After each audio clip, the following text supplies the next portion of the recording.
มีแต่ปูใหญ่ๆเลยโอ้ยนี่แต่ว่ามันเป็นไก่หลาดนะแต่ว่าตัวใหญ่เด้อ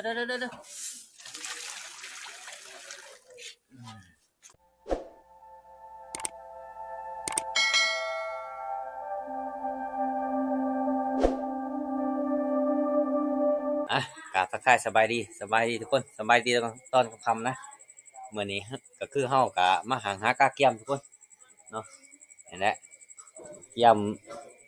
สิผูกคอต่อแขนมื้ออื่นทำพิธีให้มันแล้วซะครับตัวนี้เฮากะสิต้มน้ำลวกคนไก่หั่นแหละนั่นแหละผุนยังตัวหนึ่งผมมาทันเหตุฐานลุงเถื่อมาก่อน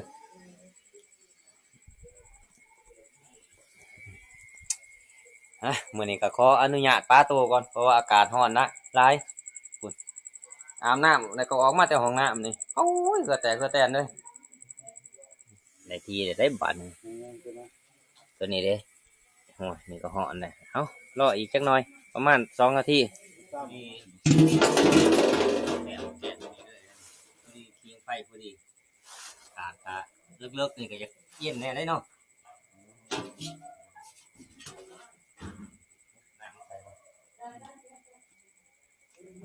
มันนึงกันได้แล้ว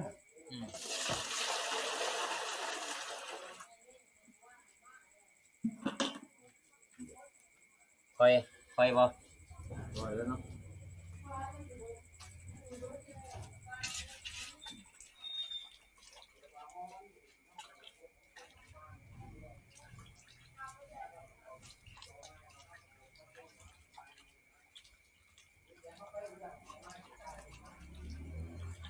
กว่าจะจังมุ่งสิมา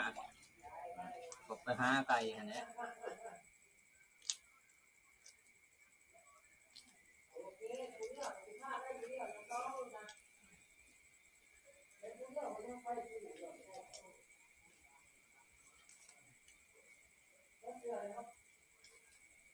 วันนี้ผมบ่ได้นะ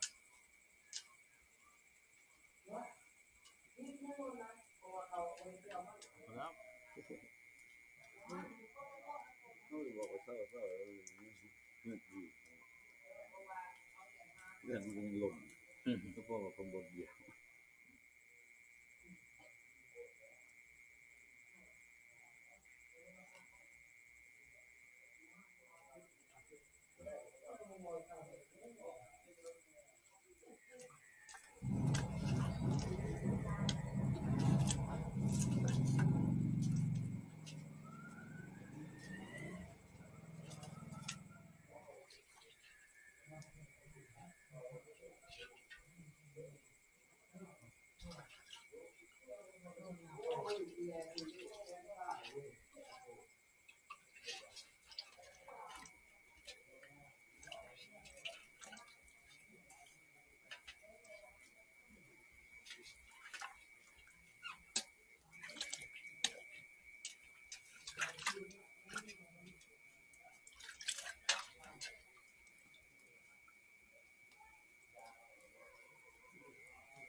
ไก่อยู่ในตรงนั้น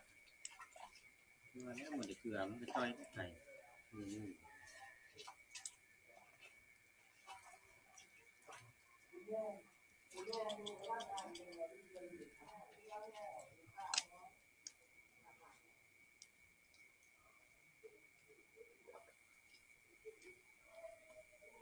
ยังบ่ค่อย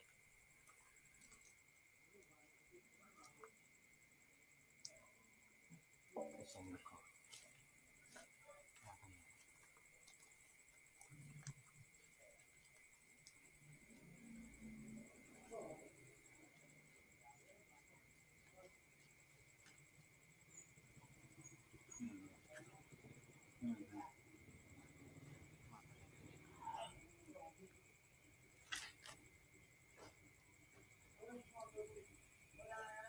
ยืดทานของรถจัง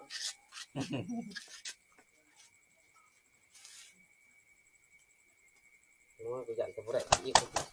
ยังไปยังได้ปีก กินเป็ เป็ ด ด เป็นหยัง ปากเนี่ยมันมือเนี่ยเนาะทำอีก ถือว่าเอามาเพิ่มอีก2ตัวนะ3ทั้งเป็ดตัวเก่าเลยกะ5ตัวตัวเก่ามารวมกันแล้วกับผู้ที่เป็น8ตัวทุกคนนะเก่าทั้งหมูเนาะจักสิพอกันกินได้บ่เอ้า พ่อมือหามัน หมูพ่อมื้ออื่นหาใหม่ทุกคน พ่อกับห้ามาผ่านด้านนี้นะ อย่างแล้วเนาะอันนี้ โอ้ยโคนัวเนาะเล่นผัว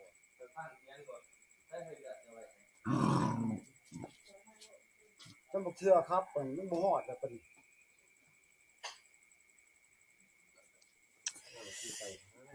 ถือว่าไก่นี่7ตัวนี่ลกขนแล้วเรียบร้อยแล้วนะนี่ยังแต่เป็ดทุกคนนี่ยังเป็ดกับหมูนี่เอาสุดท้ายหมูนี่ตัวที่8นะเป็ดนี่แต่ผูใหญ่อีดีตัวนี้350,000ตัวนี้สิได้อยู่ประมาณ4-5 โลพุ่นแหละเป็ดนี่ใหญ่ มัน100 เหรียญ ตัวนี้เพิ่นสิเอาเลือดเฮ็ดเพิ่นสิเฮ็ดเลือดแป้งนะหรือว่าซกเล็กก็ว่าแม่นเฮ็ดไก่ก็เต็มกระซ้ำหมกใหญ่ๆเลยเฮ็ดปูใหญ่ๆเลยโอ้ยนี่แต่ว่ามันเป็นไก่ลาดนะแต่ว่าตัวใหญ่นี่ตัวนี้ก็คือสิตัวแม่เนาะนี่น้ำปลาเนาะใส่แต่เกลือกับน้ำนะจักสิเป็นแนวไร เป็นที่เก้าเป็นเก็บกันเด้มันเป็นก่อนที่เนาะ บ่ถ้ามันแบบนี้บ่เป็นแนวก่อน สิเผาไก่นี่ผ่านกบเฮาเฮ็ดนะจักมื้อได้ส่วนเพิ่นไปหากบอีกเบิ่งไปถามเบิ่งข่าวแม่ใหญ่ก่อนเพิ่นเจ็บท้องนะเป็นจังได๋ได้แม่ใหญ่เขาว่าแนวอะไรเลย เขาคนจักว่าดอกสักอย่างหัก กระเพาะแน่เนาะ กระเพาะเด็กคันน้ำมันเนี่ย บ่นะบ่เอาหรอกบ่เอาตัวอะไร บ่นะเอาไว้โลเจ้าหั่น วันหนึ่งมันเองว่าแบบนี่นะพาในพาห้องเนี่ยห้องแห้งไร ไก่ยังไก่เด้เอาไก่เอา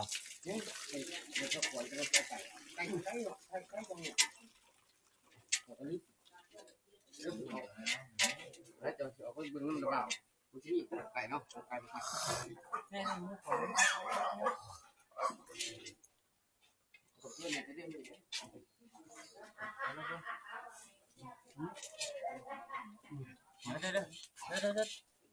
อ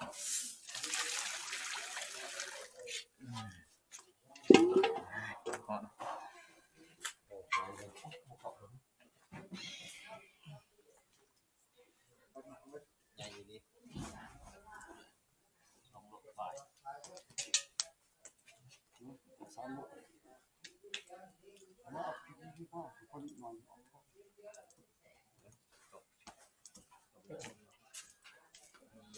เป็นยี่เหรอ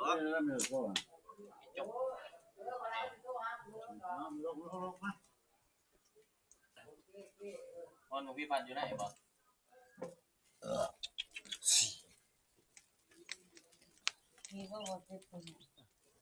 ว่าแล้วรับ4-5 โลผมได้เป็ดตอนนี้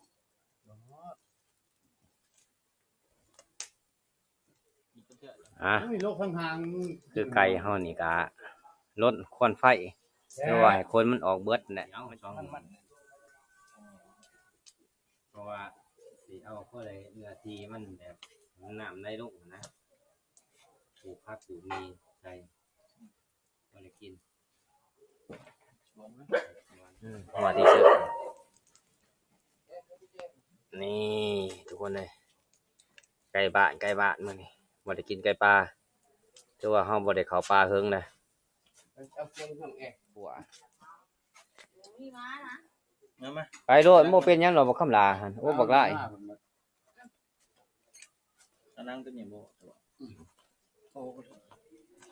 เอ้ามีแต่ผู้ฮ้อนเบิดมันปลาโตเลย แล้ว อากาศมันฮ้อนหลายขนาด4 ทุ่มนะก็ยังเหือออกทุกคนเลยนี่ถือว่าเฮาก็คั่วไว้นะ มื้ออื่นเช้าเฮาจังสิเฮ็ดต่ออีกเทื่อนึงสำแหละมันไว้เป็นไฟล์ขาไว้แต่ขาศีลไว้แต่ศีลหนังไว้แต่หนังมื้ออื่นมันจะเฮ็ดสำบาย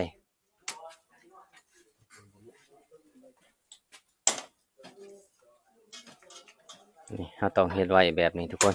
ถ้าว่าเฮาถามมื้ออื่นจังเฮ็ดนี่ถือว่าเฮาก็บ่ทันนะถือว่าพี่น้องมากอะบ่ทันย่อพระเขาเพิ่นว่าซั่นซะเฮาก็เลยเฮ็ดไว้เพื่อสิไหลเวลาเร็วหน่อยนี่ห้อยหอดไผ่นี่กำลังสิได้ทีเลยเครื่องในไต้ท้องมันเอา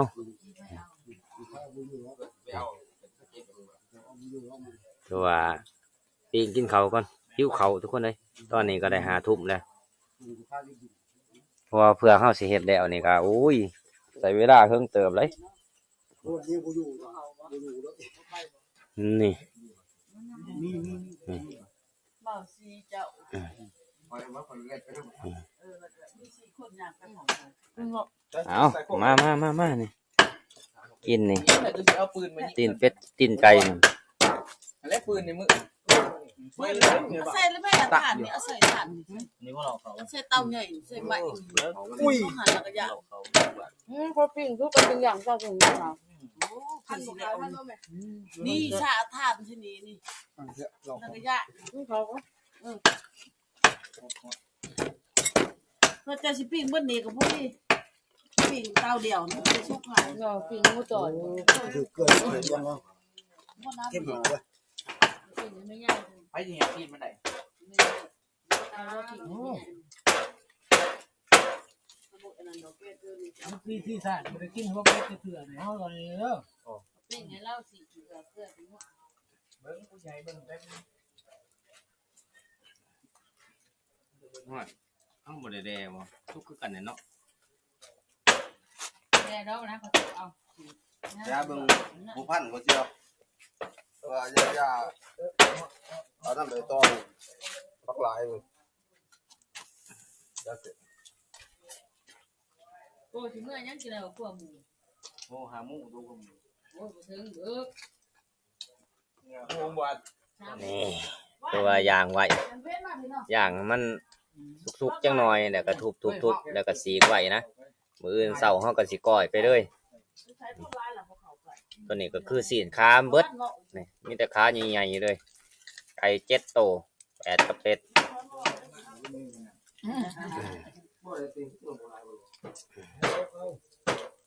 หลายมาเท่าไหร่ น้อยที่คน จัดแม่พระพลจัดแม่เลยนะ มีวันจะหอดแล้ว มานี่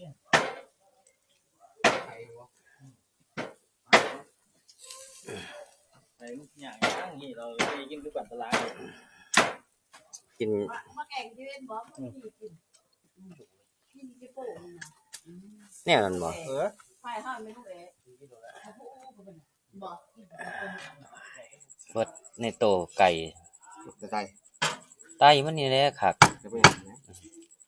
ใส่กับตับมั้งบักไข่ลังกับกระดูกกดมั้ง โตไก่นี่เอา มันมะ เจ๊ พาไปปิ้งกินก่อนปิ้งวังหันว่าสิกินบ่ได้กินสับมีเสื้อห่อใส่เขาไปสับเอ้าก็สร้างเพิ่นคนเฒ่าคนแก่เฮ็ดจังได๋เพิ่นก็อยากคือกัน เนี่ยตบหัวลูกหางลูกหลัง เราไปกินน้องเราไปหายมาเละ เราไปหายหัวใจแล้ว เราไปหายมาเละเราไปกินน้อง แล้วก็กินคือกันนั่นแหละ เอาไปหลังกันบริเวณไหน เราไปแล้ว ไปโลกขอสิปิ้งแต่อันเดียวเนี่ย ไปหลังไปดู เนาะนี่ปิ้งกินก่อนบัดนี้ พอเลยหาก็จะมาอีกแล้วหาก็จะมาอีกเลย เขาเมา ฮะ ตั้งแต่ชาแล้วก็ใส่ เขาน้ำตีเขาอยู่ในขาเถาะ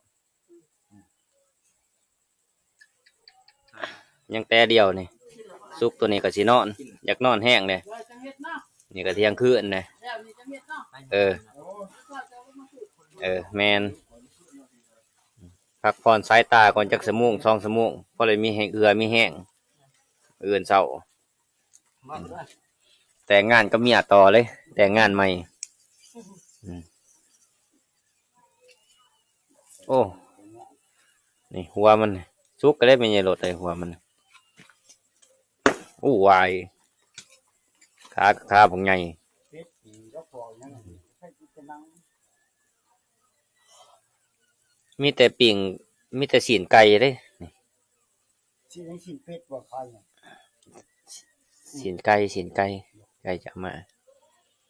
นี่ก็คือมีแต่สีนไก่นะถึงเป็ดตัวหนึ่งเนาะไก่7 ตัวได้หลายเติบเลยสีนมันนี่ ไก่พี่ดี ตัวนี้เฮากับปิ่งสุกแล้วแหละมื้ออื่นเฮาจังสิทุบแล้วก็จีกนะจีกแล้วก็มาก่อยมาลาบ แล้วก็ต้ม เต็มหม้ออยู่ในอีกหุ่นต้มเพื่อเฮาสิเฮ็ดเป็ดเฮ็ดไก่แล้วโอ้จนเที่ยงคืนเลยทุกคนเลยเฮาก็สิไปหานอนพักผ่อนก่อนมื้ออื่นเช้าจังสิเฮ็ดหมูต่อนะประมาณตี 4ตี 5นี่แหละ